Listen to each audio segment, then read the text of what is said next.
Hello friends, welcome to our channel Physics Point academy.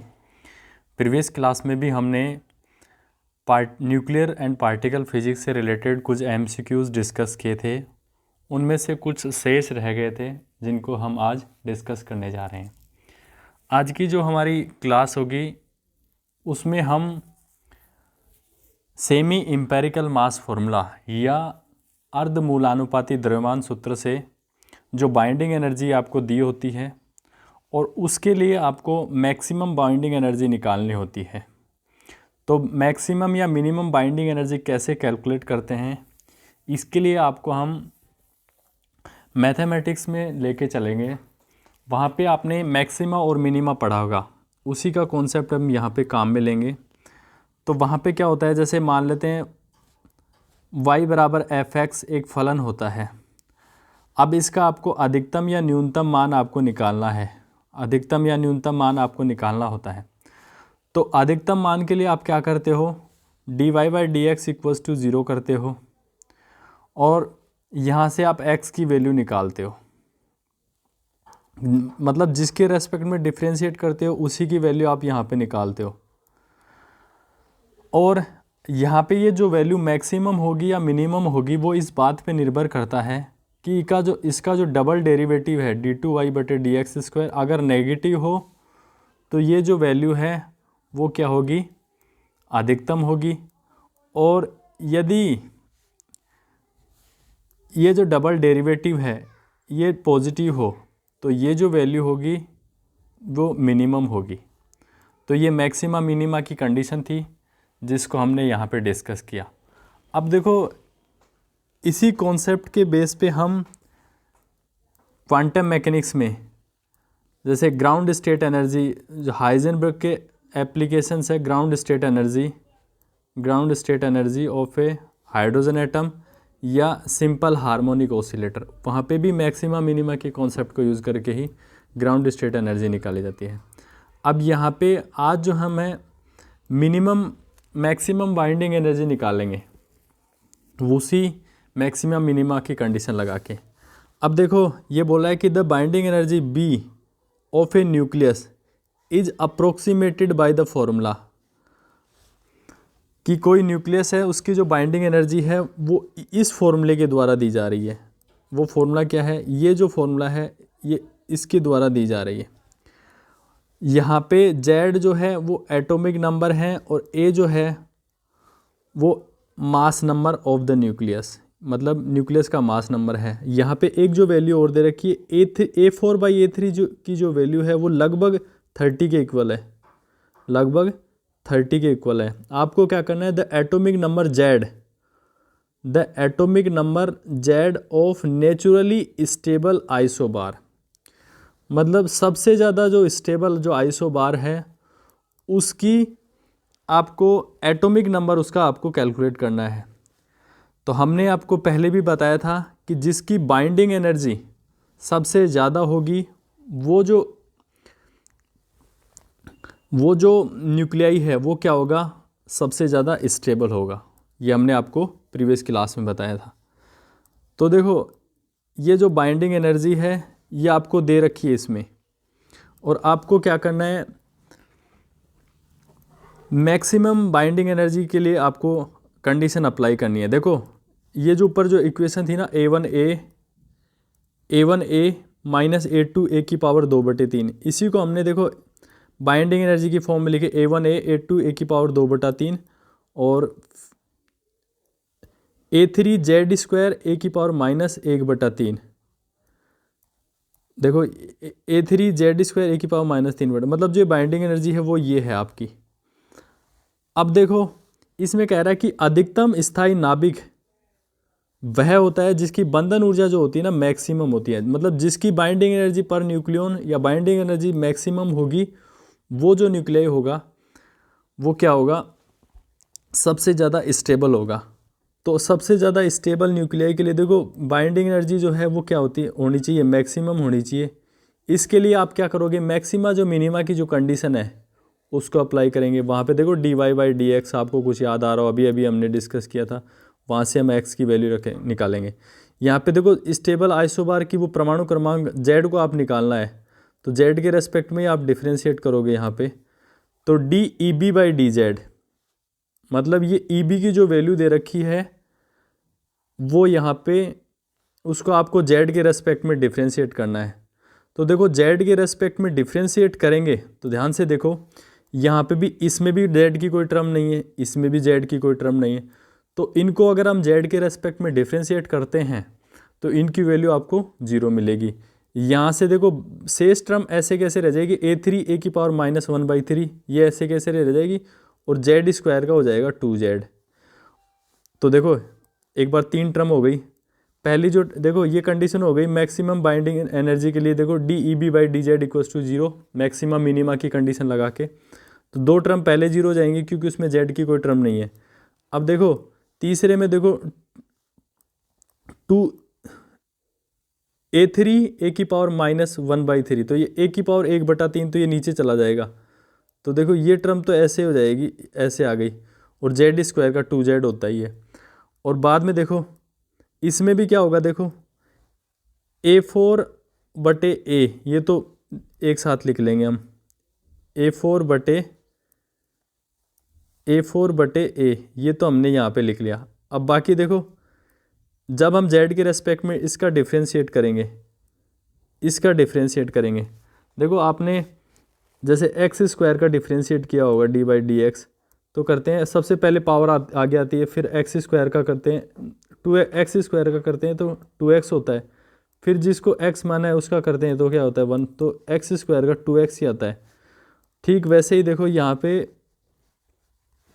ध्यान से आप देखोगे a4, ये तो टर्म ऐसे कैसे रह जाएगी। अब देखो a-2z का करेंगे तो 2 तो सबसे पहले पावर आएगी a-2z, एक्स स्क्वायर का 2x, तो ये a-2z का स्क्वायर का क्या हो गया 2a-2z। अब a-2z जिसको हमने x माना है उसका करेंगे तो a तो कांस्टेंट है, और -2z का क्या हो जाएगा -2। तो देखो यही जो टर्म है, देखो यहाँ पे 2a-2z ये हो गया, और फिर इसका हो गया -2, और ये इक्वल्स टू क्या हो जाएगा 0। मतलब ये माइन्यूट कैलकुलेशन आप खुद भी कर सकते हो, हिंट मैंने आपको दे दिया कि d E B by d Z करके 0 करना है, और यहाँ से आपको जेड की वैल्यू निकालनी है। तो धीरे धीरे ये कैलकुलेशन चल रही है, कुछ नहीं है। जैसे ये टर्म ऐसे कैसे आ गई, अब देखो इसको आपने थोड़ा सा सोल्व करके 2 और 2 हो गया 4, तो 4 और ये माइनस माइनस देखो ये प्लस हो गया, एक मिनट, ये माइनस माइनस से प्लस हो गया, माइनस माइनस से प्लस हो गया। अब देखो इसको तो है ना इधर ही रख लेंगे, और इस टर्म को इधर एक बार, तो ये इसको मतलब इसको अंदर से गुणा कर देंगे तो a से a कैंसिल हो जाएगा, देखो ये 4a4 आ गया, इसको मल्टीप्लाई करेंगे अंदर, ये बटा जो है ना इसके नीचे है, इसके नीचे है, सॉरी ये थोड़ा गलती से हो गया ऐसा, ये टर्म आ गई। अब फिर देखो केवल इसमें टर्म्स को एडजस्ट किया गया है, तो z की जो फाइनल जो वैल्यू है ना, आप देखो एक बार इसकी कैलकुलेशन आप देख लेना, एक बार इसको पोज करके मतलब एक बार आप इसको समझ लो आप ढंग से। ये जो क्वेश्चन है ना, ये आपको मैं बता दूं CSIR नेट 2020 में ये क्वेश्चन आया हुआ है, और इससे खतरनाक जो है ना बाइंडिंग एनर्जी या सेमी इंपेरिकल मास फॉर्मूले का कोई क्वेश्चन नहीं हो सकता, और नेट में भी हर 4-5 साल में 2-3 साल में रिपीट होते रहते हैं। तो देखो इसको आप एक बार इसके सॉल्यूशन को आसानी से समझ लेना, कोई रॉकेट साइंस नहीं लगा रहे हैं हम, केवल इसको d E B by d Z करके जेड की वैल्यू निकाल रहे हैं। और यहाँ पे देखो हमें क्वेश्चन को भी आपको ध्यान से देखना है, क्वेश्चन को भी देखो, ये जो टर्म दी है ना इसको भी आपको काम में लेना है। देखो यहाँ पे ये जो टर्म दी है ना इसको भी यहाँ पे आपको काम में लेना है। तो फाइनल जो रिजल्ट है ना, देखो मैं इसको धीरे धीरे लेके चल रहा हूँ ताकि आप पॉज करके इसको सॉल्यूशन को समझते हुए चले। तो z की जो फाइनल जो वैल्यू है ना आपके पास ये आ जाती है, कुछ नहीं किया हमने d E B by d Z करके। अब ये जो एटॉमिक नंबर है z, जो एटॉमिक नंबर है, इसमें एक ही वैल्यू आप रख के कोई भी स्टेबल न्यूक्लियाई आप रख सकते हो, निकाल सकते हो।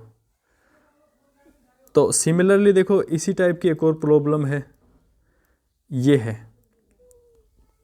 ये CSIR नेट 2013 में क्वेश्चन पूछा गया है। उसमें देखो इसमें क्या होगा, बाइंडिंग एनर्जी ये इस बार इस फॉर्म में दे दी आपको, बाइंडिंग एनर्जी जो है इस बार इस फॉर्म में दे दी, और आपको एन की वैल्यू आप देखो ये यहाँ पे एन की वैल्यू ए माइनस जेड आप रखोगे, और value of Z for the most stable isobar, वही सेम कॉन्सेप्ट है। आपको क्या करना है, यही लगाना है d B by d Z, फिर यहाँ पे आपको 4 ऑप्शन में से मैच करा लेना है। देखो ये तो हो गई मतलब binding energy, maximum binding energy के लिए जितने भी कॉन्सेप्ट है सेमी एम्पिरिकल मास फॉर्मूले से ये हो गया। सेम उसी जो पहले वाली जो प्रॉब्लम की थी उसी पे बेस है ये। अब ये देखो CBH की बुक से आपको एक प्रॉब्लम ली गई है सेम इसी कॉन्सेप्ट पे, वही है सामी अनुभाविक द्रव्यमान सूत्र से, सामी अनुभाविक द्रव्यमान सूत्र से AC की वैल्यू आपको दे रही है, कूलाम एनर्जी, कूलाम जो कांस्टेंट उसकी एसिमेट्रिक कांस्टेंट की वैल्यू दे रखी इतनी, और A की वैल्यू दे रखी है। सर्वाधिक स्थायी नाभिक का परमाणु क्रमांक आपको ज्ञात करना है, जेड का जेड की वैल्यू निकालनी है यहाँ पे भी, तो यहाँ पे भी कोई रॉकेट साइंस नहीं लेके चलेंगे। सेमी एम्पिरिकल जो मास फॉर्मूला है बंधन ऊर्जा के लिए वो ये है इस प्रकार से, आपको ये तो ज्ञात है, इस बार तो जो स्टैंडर्ड है वही दे रखा है यहाँ पे, क्योंकि क्वेश्चन में भी ये दे रखा है। अब देखो वही लगाना है कि अधिकतम स्थायी संभारिक नाभिक वह होता है जिसके लिए बंधन ऊर्जा क्या होती है, अधिकतम होती है। तो अधिकतम बंधन ऊर्जा के लिए हम क्या करेंगे, मैक्सिमा मिनिमा की कंडीशन लगाएंगे। फिर जो ये जो ऊपर दे रखे हैं समीकरण, इसमें देखो जेड के रेस्पेक्ट में करेंगे, ये तो ये 2 टर्म 0। अब फिर देखो इनको तो आपको टर्म को एडजस्ट करना पड़ेगा, ये टर्म भी 0। फिर यहाँ से आपको क्या करना है, जेड की वैल्यू निकालनी है कैसे भी करके। कैलकुलेशन देखो मैं धीरे धीरे लेके चल रहा हूँ ताकि आप है ना इसको भी समझ सको। और ये इससे मतलब खतरनाक जो है ना प्रॉब्लम आपको ये सेमी एम्पिरिकल मास फॉर्मूले पे नहीं मिलेंगी। मतलब इस टाइप की IIT JAM में भी पूछी जाती हैं और CSIR नेट में भी पूछी जाती है। तो उसी पे बेस जो सेम टू सेम जो है, इसमें केवल AC और AA की वैल्यू दे दी, बाकी कुछ भी खास नहीं है। वहाँ पे A3/A4 की वैल्यू दे रखी थी। अब देखो जेड की जो वैल्यू है ना लगभग आप यहाँ पे कैलकुलेटर का भी यूज़ कर सकते हो, कोई ख़ास बात नहीं है। अगर आपकी कैलकुलेशन अच्छी है तो मत भी यूज़ करो, इसमें वो भी कोई बड़ी बात नहीं है। तो देखो जेड की जो वैल्यू है यहाँ पे आ जाएगी। देखो वहाँ पे जो ए की जो वैल्यू थी ना 64 दे रखी है, तो इसीलिए यहाँ पे देखो ए की पावर -1/3 करेंगे तब इसकी वैल्यू आ जाएगी। तो मैं धीरे धीरे लेके चल रहा हूँ, आप एक बार इसको पूरा तरह से समझें। अब इसके बाद में देखो इसी सेम टू सेम कॉन्सेप्ट है। देखो आप एक यहाँ पे आपको देखो प्रॉब्लम को यहाँ पे जो वैल्यू रखने में ना 5.5 मेगा इलेक्ट्रॉन वोल्ट है। तो देखो ऊपर भी मेगा इलेक्ट्रॉन वोल्ट में आपने वैल्यू रखी है, नीचे भी, तो वो कैंसिल हो जाएंगे। तो उसका मेगा इलेक्ट्रॉन वोल्ट का तो टेंशन मत लेना आप, क्योंकि देखो 0.58 मेगा इलेक्ट्रॉन वोल्ट, फिर ये भी mega electron volt 19.3 mega electron volt, फिर नीचे भी 19.3 और ये पॉइंट। तो जब पूरी जो वैल्यू आएगी वो मेगा इलेक्ट्रॉन वोल्ट में आएगी, ऊपर भी नीचे भी मेगा, तो यूनिट से यूनिट कैंसिल हो जाती है, आपने सुना होगा। तो यहाँ पे जेड की जो वैल्यू है ना आपके पास लगभग 28.62, तो इसको लगभग 29 मान सकते हैं। अब देखो इसी कॉन्सेप्ट पे बेस एक न्यूमेरिकल और है। ये जो न्यूमेरिकल है ना आपको JPH की बुक में मिल जाएगा, JPH की जो बुक आती है जयपुर पब्लिशिंग हाउस, उसकी बुक में मिल जाएगा। और ये जो है ये CSIR नेट 2014 में क्वेश्चन पूछा गया था। तो सेम कॉन्सेप्ट पे सारा क्वेश्चन सेम है, आप इसको भी ट्राई कर सकते हो। तो एक बार कुछ भी नहीं है, बस DEB/DZ = 0, जेड की वैल्यू निकालो और जो वैल्यू इसमें दे रखी है उसको सब्स्टिट्यूट करो। ए की वैल्यू दे रखी है, ए की वैल्यू को सब्स्टिट्यूट करो, जेड की वैल्यू आप वहाँ से फाइंड आउट कर लो, और कुछ भी नहीं है। देखो अगर एक बार आप इसको ट्राई करना, नहीं आए